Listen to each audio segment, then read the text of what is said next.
Le Mali divorce avec l'Algérie pour se marier avec les Émirats Arabes Unis. Et bien le Mali et les Émirats se rapprochent ensemble, concluent une alliance, comme avec le Maroc. Le Mali, c'est un deuxième Maroc pour l'Algérie. Relation extrêmement froide, pratiquement en situation de rupture des relations diplomatiques, fermeture de l'espace aérien. Le Mali décide donc de se rapprocher des Émirats. Une délégation importante conduite par l'émissaire du président des Émirats Arabes Unis. Il s'agit de Cheikh Sharbout Ben Nahyan Al-Nahyan, qui avait entamé donc une visite officielle à Bamako, et sa délégation étaient reçus avec tous les honneurs. Les Émirats Arabes Unis souhaitent renforcer leur coopération avec le Mali dans plusieurs domaines. Dans le domaine de la sécurité, dans le domaine de l'énergie, dans le domaine des transports. Les échanges économiques entre le Mali et les Émirats ont dépassé, pardonnez-moi, la barre des 5 milliards de dollars. A permis aux autorités émiraties, aux autorités maliennes d'élargir et de consolider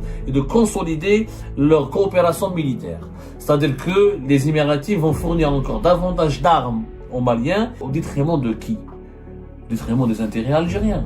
Ce que les Émiratis font au Mali, les Algériens auraient pu le faire. Vous imaginez comment on a été éjecté? En fait, il nous est arrivé ce qui est arrivé à la France au Sahel. Le Mali divorce avec l'Algérie pour se marier avec les Émirats Arabes Unis.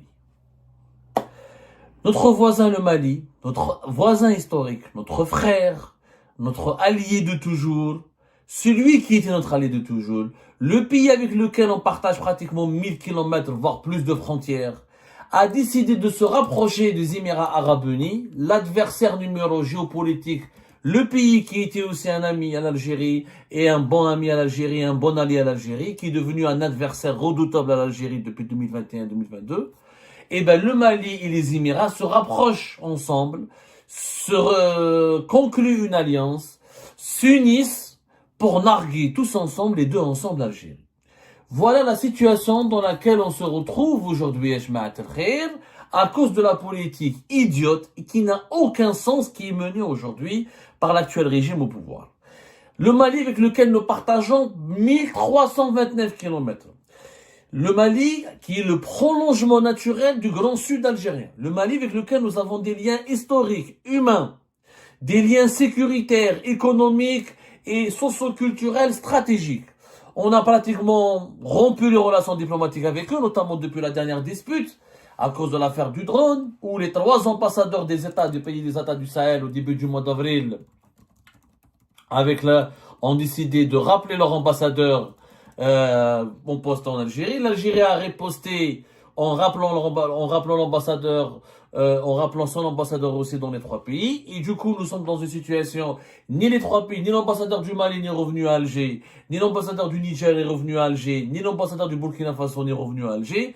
Et l'ambassadeur algérien, les 3 ambassadeurs algériens ne sont pas revenus dans leur poste à Bamako, Niamey et Ouagadougou. Et nous sommes dans une situation de quasi-rupture. Fermeture du ciel aérien, comme avec le Maroc. Le Mali, c'est un deuxième Maroc pour l'Algérie. Le Mali est devenu un deuxième Maroc pour l'Algérie. Relations extrêmement froides, pratiquement en situation de rupture des relations diplomatiques, fermeture de l'espace aérien, c'est ce qui a été décidé au mois d'avril dernier. Situation catastrophique, pas de confiance, des déclarations hostiles. Le Mali qui accuse le régime algérien d'être le promoteur du terrorisme international, le régime algérien qui accuse les décideurs maliens de manquer de légitimité, d'être des mercenaires, d'être des esclaves au bord des mercenaires et d'être impopulaires et de n'avoir aucune légitimité. Nous sommes dans une situation conflictuelle, grave. Avec le Mali, nous avons des relations extrêmement graves. Personne n'en parle en Algérie parce que comme la majorité des Algériennes et des Algériens sont racistes, il faut le dire, ils détestent l'Afrique noire et l'Afrique subsaharienne, ils narguent l'Afrique noire et l'Afrique subsaharienne, ils pensent que l'Afrique noire et l'Afrique subsaharienne n'a strictement aucune utilité, ils pensent que les Algériens se croient supérieurs aux autres Africains, ils pensent qu'ils sont plus proches des Européens que des Africains. Donc ce conflit diplomatique et politique que nous avons avec le Mali n'a jamais été suffisamment commenté, compris, bien analysé, contextualisé, ni pesé dans la balance du bon sens. La balance du bon sens qui est en panne. En Algérie, il faut dire la vérité. Qu'est-ce qui se passe alors? Le Mali décide donc de se rapprocher des Émirats. Et les Émiratis, qui ont un problème avec le régime algérien, ont aussi fait un pari intelligent Ben voilà, l'ennemi de mon ennemi, il devient mon ami. Et comme les Émirats et le Mali, tous les deux ont un problème direct avec le régime algérien, et ben ils ont décidé de s'allier, de faire une alliance. Et cette alliance a été encore renforcée, elle ne date pas d'aujourd'hui, elle date pratiquement de 2019 entre le Mali et les Émirats arabes unis.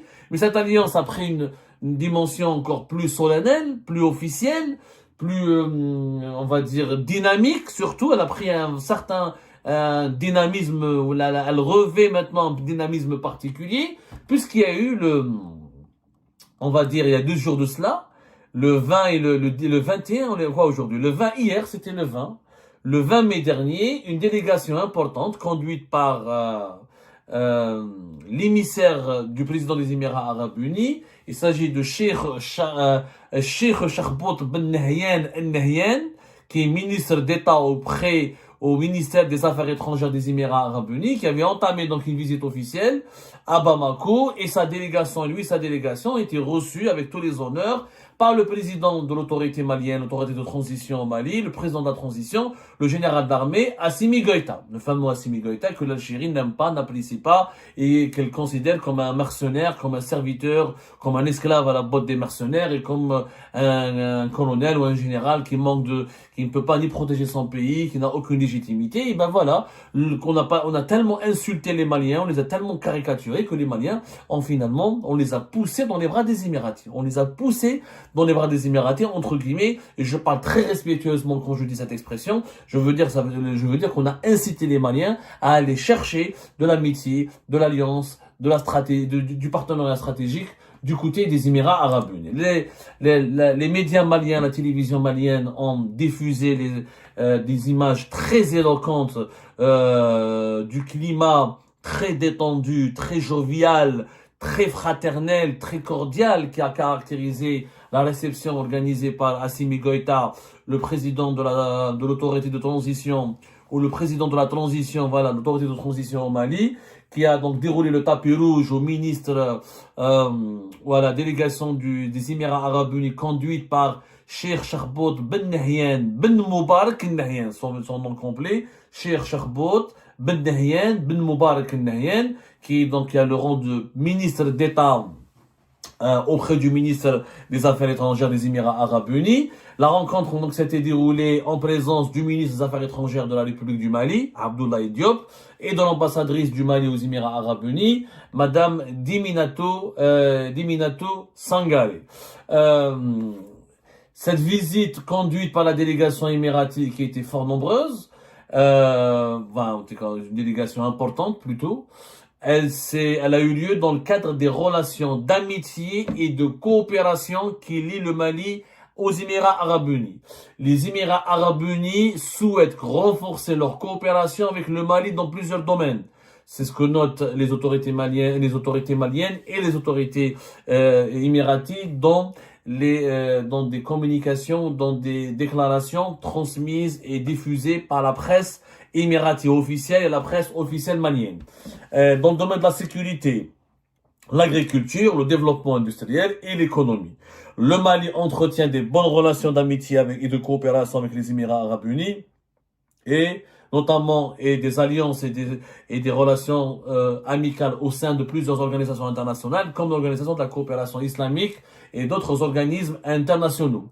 Le Mali et les Émirats ont décidé donc de signer plusieurs accords de coopération dans le domaine de la sécurité, dans le domaine de l'énergie, dans le domaine des transports, dans le domaine de la construction des logements. Dans le domaine, cette visite témoigne de la volonté commune du Mali et des Émirats arabes unis de bâtir un partenariat durable basé sur la confiance mutuelle, le respect réciproque et la convergence d'intérêts stratégiques. Le partenariat durable basé sur la confiance mutuelle, le respect réciproque et la convergence d'intérêts stratégiques. Ça, c'est un document qui a été diffusé par les autorités maliennes à la suite ou à la fin de la visite de la délégation émiratie.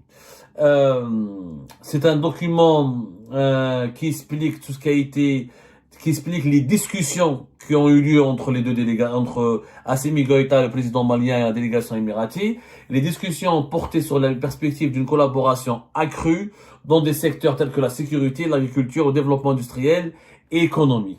Ça a été extrêmement positif pour les deux pays. Les images diffusées par la télévision malienne notamment dévoilent un président malien extrêmement content et heureux de rencontrer et d'accueillir ses hôtes émiratis. Et quand on planche, quand on s'intéresse,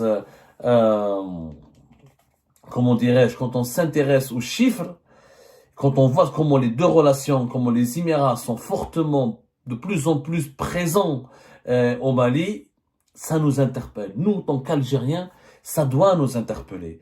Alors, prenons les chiffres. Les échanges économiques entre les deux pays ont dépassé les 4 milliards de dollars. Je dis bien les 4 milliards de dollars. Le Mali exporte plus de 4, pratiquement, les exportations maliennes vers... Non, ça dépasse les échanges économiques entre le Mali et les Émirats ont dépassé, pardonnez-moi, la barre des 5 milliards de dollars. Les exportations maliennes depuis 2023 vers les Émirats Arabes Unis ont atteint 4,8 milliards de dollars.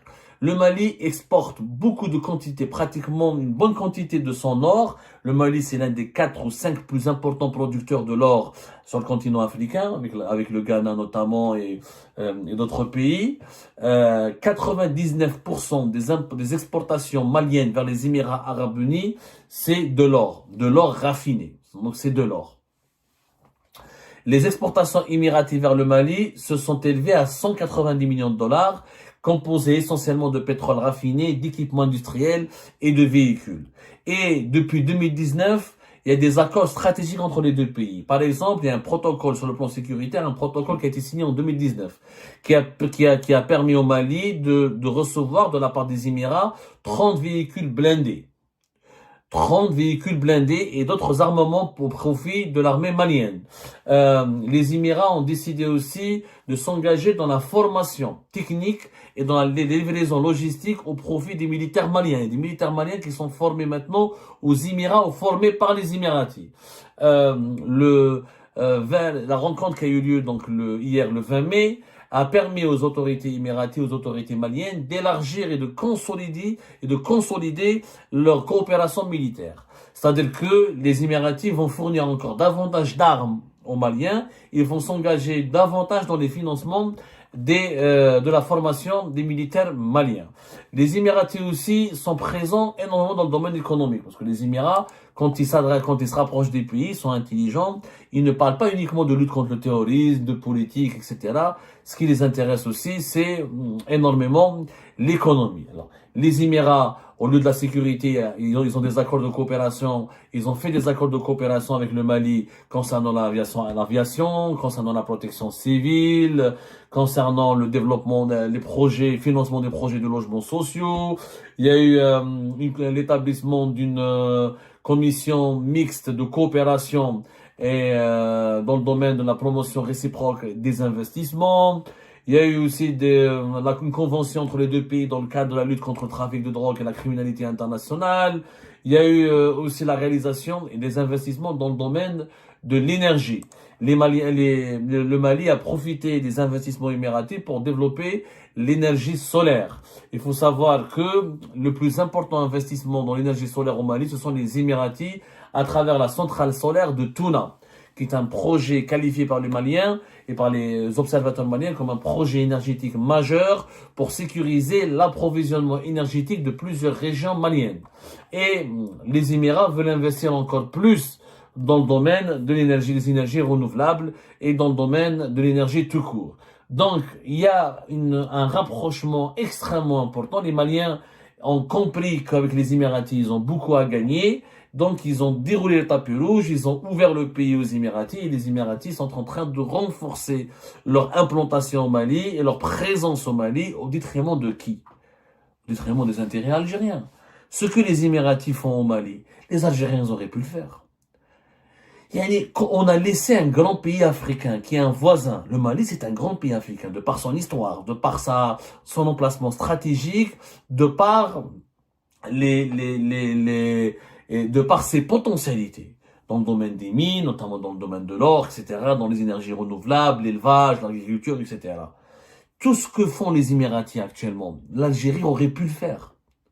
Mais nous, au lieu d'investir au Mali, au lieu de les accompagner dans leur transition politique, au lieu de les aider à sécuriser leur territoire, au lieu de s'imposer comme le grand frère qui leur veut du bien et qui a des intérêts mutuels et qui a des intérêts importants, des intérêts réciproques. Nous, on fait quoi? On s'est bagarré avec les Maliens, on s'est disputé avec eux, on les a insultés, on les a méprisés, on méprise leurs dirigeants. L'Algérie accueille le premier opposant, un imam salafiste, Mahmoud Deko, qui est devenu, même on lui donne un salaire, il habite à Alger, il est devenu imam auprès de la grande mosquée d'Alger. On s'est brouillé avec ces nouveaux militaires maliens qui veulent conserver l'intégrité territoriale de leur pays. On soutient des groupes armés Touareg qui veulent créer un pays indépendant et qui ont des accointances avec des groupes islamistes radicaux. Et donc tout ça, on a fait exactement le contraire de nos intérêts. Regardez dans le document le communiqué des autorités maliennes et émiraties qui résume les échanges et le déroulement de cette rencontre entre la délégation émiratie et le président et les autorités de transition au Mali. Retenez bien, on parle de partenariat durable, la confiance mutuelle, respect réciproque et convergence d'intérêts stratégiques. Tout ce qu'il n'y a pas entre l'Algérie et le Mali. On ne les a pas respectés. Ils ne nous font plus confiance, on a perdu leur confiance et on a perdu il n'y a plus de convergence d'intérêts. Quand tu accueilles, quand tu veux, tu assumes ta proximité avec des groupes armés indépendantistes, qui ont encore une fois les groupes armés indépendantistes Touareg, ils ont des connexions avec les réseaux terroristes djihadistes. Et quand tu accueilles sur ton propre territoire le principal opposant à ce gouvernement de transition qui est un imam salafiste, un religieux dangereux, qui a lui-même beaucoup de connexions avec des groupes armés islamistes terroristes au nord du Mali. Et comment voulez-vous que les Maliens nous fassent confiance? Comment voulez-vous que les nouveaux dirigeants maliens nous respectent? Et comment voulez-vous, quand on perd le respect d'un voisin et d'un pays ami, il devient quoi? Il se rapproche de qui? Il se rapproche de nos ennemis ou de nos adversaires. Parce que les Émirats aussi ne sont pas censés être nos ennemis. Mais comme on les a insultés, on les a diabolisés, on les a accusés de tous les maux de la terre, on les a traités de pays artificiels, sans souveraineté, sans racines, et ben les Émiratis vont nous renvoyer l'ascenseur, ils ripostent, mais ils ripostent plus intelligemment. Au lieu de nous insulter, de nous mépriser, eux ils font quoi? Ils viennent investir et se rapprocher avec nos voisins avec lesquels nous avons des problèmes. Qui sont qui? Qui sont les Maliens. Donc ils investissent au Mali, ils renforcent la coopération militaire au Mali. Les militaires maliens qui avaient l'habitude de se former en Algérie depuis des décennies, depuis pratiquement l'indépendance des deux pays, maintenant ils préfèrent aller se former au Maroc ou aux Émirats. Vous imaginez comment on a été éjecté? En fait, il nous est arrivé ce qui est arrivé à la France au Sahel. Après la France qui a été chassée du Sahel, c'est l'Algérie qui a été chassée du Sahel. Le Sahel est en train de devenir une zone d'influence pour le Maroc et les Émirats. Alors que c'était la zone d'influence et la zone d'influence stratégique de l'Algérie, c'était le bassin de l'Algérie, le Sahel. Aujourd'hui, il est en train de devenir le Sahel est en train de devenir un bassin émirati et un bassin marocain. Et le Mali, il est en train de devenir le deuxième Maroc pour l'Algérie. C'est-à-dire un pays qui nous est hostile, avec lequel nous avons des relations très tendues, avec lequel nous avons beaucoup de malentendus, beaucoup d'incompréhension, et qui abrite et qui développe des relations bilatérales avec tous nos adversaires géopolitiques. Pourquoi? Parce qu'on n'arrive pas à faire la paix avec le Mali. Quand on ne fait pas la paix avec quelqu'un, avec un voisin, quand on le menace, quand on l'insulte, quand on le nargue, quand on veut lui imposer, quand on viole sa souveraineté, parce qu'on veut imposer les accords de l'Alger de 2015 à des militaires maliens qui ne cessent d'expliquer que ces accords n'ont plus lieu d'être.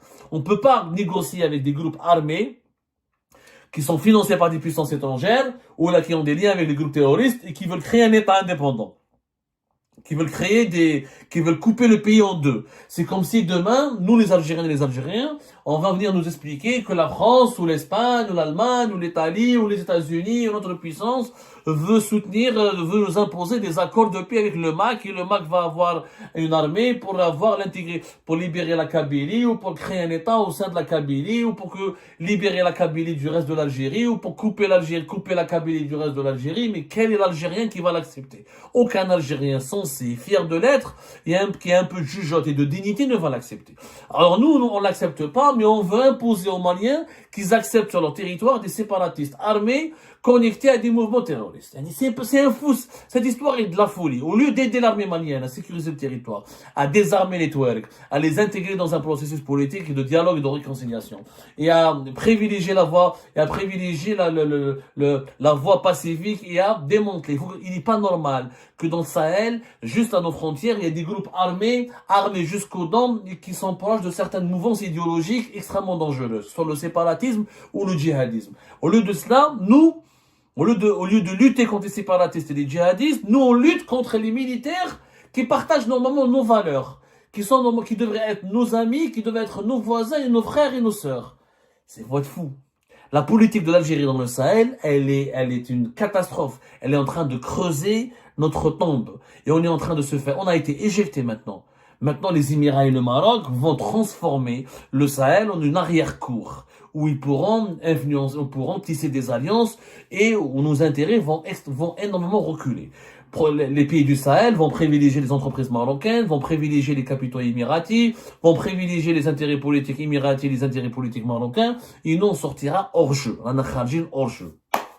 Hors jeu. Pourquoi? Tout ça parce que nous avons actuellement des décideurs qui ont décidé, je sais pas, de prendre de soutenir plutôt des mouvements indépendantistes, radicaux et proches des terroristes.